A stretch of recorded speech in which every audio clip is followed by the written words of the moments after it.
pada bagian ini kita akan menganalisis apakah titik X sama dengan 0 itu merupakan titik singular reguler dari persamaan diferensial X kuadrat Y double aksen ditambah X Y aksen ditambah X kuadrat dikurang seperempat X kuadrat Y sama dengan 0. Nah, setelah dibagi dengan X kuadrat, maka diperoleh bentuk standar XPX-nya itu sama dengan X1 per X sama dengan 1, dan untuk X kuadrat Q kali X sama dengan X kuadrat 1 dikurang seperempat X kuadrat. Nah, kedua fungsi ini tidak analitik di X sama dengan 0, tetapi hasil kali XPX dan X kuadrat QX ini itu analitik di X sama dengan 0, maka ini merupakan titik singular reguler, yang berarti solusi dari persamaan ini dapat dicari menggunakan metode Frobenius. Selanjutnya untuk penurunan persamaan indisial dan relasi rekurensi, di mana seperti yang saya sebutkan tadi bahwa solusinya itu bisa kita cari menggunakan metode Frobenius. Maka untuk bentuknya itu seperti ini, kemudian kita turunkan bentuknya seperti ini. Jadi setiap kali kita turunkan, itu pangkat X-nya itu berkurang 1 dan koefisiennya dikalikan dengan faktor dari turunan pangkatnya. Nah, pada bagian Y aksen ini, pangkat X-nya itu berkurang 1 dan muncul faktor N tambah R. Dan pada Y double aksennya ini, pangkatnya itu berkurang 2 dan muncul faktor tambahan yaitu N tambah R kurang 1. Nah, setelah kita dapat, kita substitusikan ke dalam persamaan diferensial kita tadi, yaitu di mana X kuadrat tidak beraksen ditambah X Y aksen ditambah X kuadrat dikurang 1 per 4, ya sama dengan 0. Nah, bentuknya akan seperti ini. Yang ini dari sini, kemudian yang ini dari sini. Dan seterusnya. Kemudian kita kelompokkan koefisien dari pangkat terendah, yaitu XR, di mana N sama dengan 0 untuk 3 suku pertama dan suku terakhir. Karena A0 tidak sama dengan 0, maka kita bagi dengan A0 XR untuk mendapatkan persamaan indisialnya. Jadi yang ini kita bagi dengan yang ini, maka yang ini hilang, ini hilang, ini hilang. Jadi hasilnya seperti ini.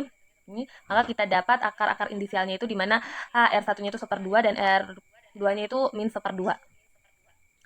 Selanjutnya untuk penurunan relasi rekurensi. Jadi sebelumnya kita sudah punya bentuk umum dalam deretnya itu di mana sigma N sama dengan 0 sampai hingga N tambah R, N dikali N tambah R kurang 1, AN tambah N tambah R, AN dikurang 1/4 AN, X N tambah R sama dengan 0. Nah, supaya pangkatnya itu konsisten menjadi X pangkat K tambah R tambah 1 atau X pangkat K tambah R tambah 2, maka indeksnya itu harus diganti dengan huruf K. Jadi bentuknya akan seperti ini, di mana N ini berubah menjadi huruf K. Tujuannya itu agar semua suku dalam bentuk pangkatnya itu sama, sehingga koefisien dari tiap pangkat itu bisa dibandingkan langsung. Nah, untuk suku ketiga yaitu sigma N sampai tak hingga N sama dengan 0 sampai tak hingga AN X pangkat N tambah R tambah 2 itu harus diubah menjadi X A K kurang 2 X pangkat K tambah R untuk K-nya itu lebih besar atau sama dengan 2. Nah, karena dalam metode Frobenius ini, maka semua pangkatnya itu harus sama. Jadi misalnya kalau X pangkat K tambah R, maka bentuk yang ini juga harus berbentuk X pangkat K tambah R juga, agar bisa dijumlahkan dengan suku lain. Nah, sekarang kita gabungkan semua suku dan lihat koefisien dari X, K tambah R. Maka hasilnya kita dapat itu seperti ini. Nah, sekarang kita tinggal pindahkan K kurang 2 ini ke kanan. Jadi sehingga hasilnya seperti ini. Di bagian bawahnya ini kita bisa uraikan sehingga hasilnya seperti ini. Sehingga rumus akhirnya yaitu AK sama dengan min AK kurang 2 per K tambah R dikurang 1/2 dikali K tambah R ditambah 1/2 untuk K lebih besar atau sama dengan 2. Artinya setiap koefisien AK ini bergantung pada koefisien 2 langkah sebelumnya. Jadi kalau A-nya berapa, kita bisa hitung A2-nya berapa. Kalau kita tahu A2-nya berapa, kita bisa hitung A4-nya berapa. Begitu juga seterusnya. Lanjutkan pembahasan sebelumnya. Sini kita akan mencari solusi pertama atau Y1X-nya. Di mana kita menggunakan R1 sama dengan 1/2. Kita substitusi R1 sama dengan 1/2 ke dalam relasi rekurensinya. Kemudian AK itu sama dengan negatif AK kurang 2 negatif AK kurang 2 per K tambah 1/2 kurang 1/2 kali K tambah 1/2 tambah 1/2. Dapatkan AK sama dengan negatif AK kurang 2 per K kali K tambah 1 untuk nilai K itu lebih besar sama dengan 2. Kita cek pada koefisien ganjilnya yaitu A1, A3, dan seterusnya. Lalu kita substitusikan R1 sama dengan 1/2 ke persamaan A1.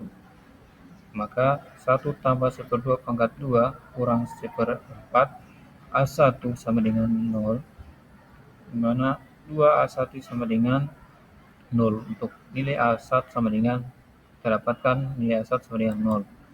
Kemudian karena ini bergantung pada angka kurang 2, maka semua koefisien ganjil adalah 0. Maka kita cek pada koefisien genap, maka kita misalkan kita pilih A0 sama dengan 1, maka untuk K sama dengan 2, A2 sama dengan negatif A0 per 2 kali 3 sama dengan negatif 1/6 kali 1 sama dengan negatif 1/6. K sama dengan 4, untuk A4 sama dengan A sama dengan A2 per 4 kali 5 sama dengan negatif 1/20 kali negatif 1/6 sama dengan negatif sama dengan 1/120. Kemudian untuk A6 sama dengan A4 per 6 kali 7 sama dengan negatif 1/42 kali 1 per 120 sama dengan negatif 1/5040.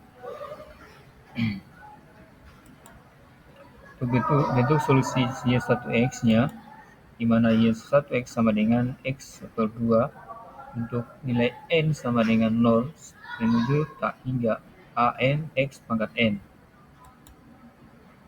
Maka kita dapatkan bentuk solusinya Y1X sama dengan X per 2 kali 1 kurang 1/6 X pangkat 2 tambah 1 per 120 X pangkat 4 kurang 1 per 5040 X pangkat 6. Kemudian kita cek pada bentuk solusi kedua, yaitu menggunakan R2 sama dengan negatif 1/2. Maka AK sama dengan negatif AK kurang 2 per K kurang 1/2 kurang 1/2 kali K kurang 1/2 tambah 1/2 sama dengan negatif K kurang 2 negatif AK kurang 2 K kali K kurang 1, di mana K itu lebih besar sama dengan 2. Kita lanjut kita cek kembali juga pada koefisien ganjilnya, di mana substitusikan R2 sama dengan 1/2 ke persamaan A1-nya. Kita dapatkan nilainya untuk A1 itu sama dengan 0, maka untuk keseluruhan pada koefisien ganjilnya juga itu adalah semua itu nilainya bernilai 0. Kita cek pada koefisien genapnya, kita pilih A0 sama dengan 1. Untuk bentuk solusi Y2X itu sama dengan untuk K2 itu sama dengan A2 negatif A2 sama dengan negatif A0 per 2 kali 1 sama dengan negatif 1/2 kali 1 sama dengan negatif 1/2. Untuk A4 sama dengan A2 per 4 kali 3 sama dengan negatif 1/12 dikali dengan negatif 1/2 sama dengan negatif 1/24.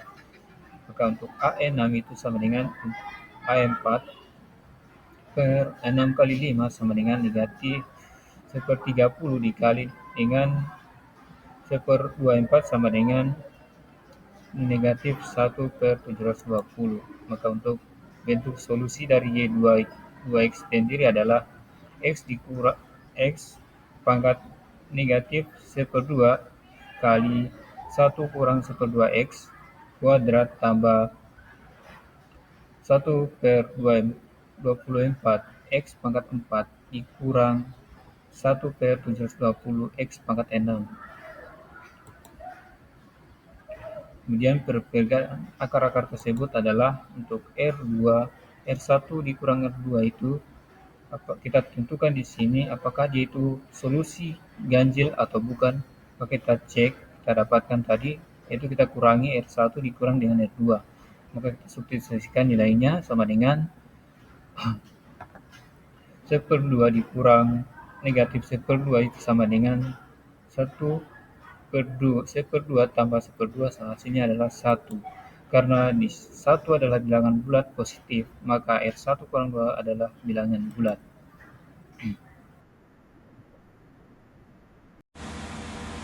Nah, kesimpulan persamaan Bessel. Persamaan Bessel itu muncul sebagai hasil penyelesaian persamaan diferensial yang memiliki titik singular reguler di X sama dengan 0. Karena sifatnya tersebut, penyelesaiannya itu tidak dapat menggunakan deret pangkat biasa, melainkan metode Frobenius. Dari proses analisis itu diperoleh bahwa akar-akar inisial itu menunjukkan adanya dua solusi yang berbeda, di mana salah satunya itu memiliki eksponen pecahan atau negatif.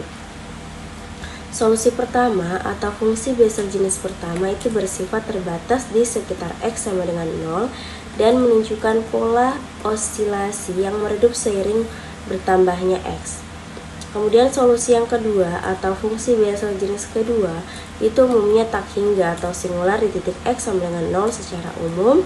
Persamaan Bessel ini memperlihatkan bagaimana titik singular reguler mempengaruhi bentuk dan perilaku solusi, menghasilkan fungsi khusus atau fungsi Bessel yang sangat penting dalam penerapan fisika dan teknik seperti getaran membran melingkar dan gelombang silindris.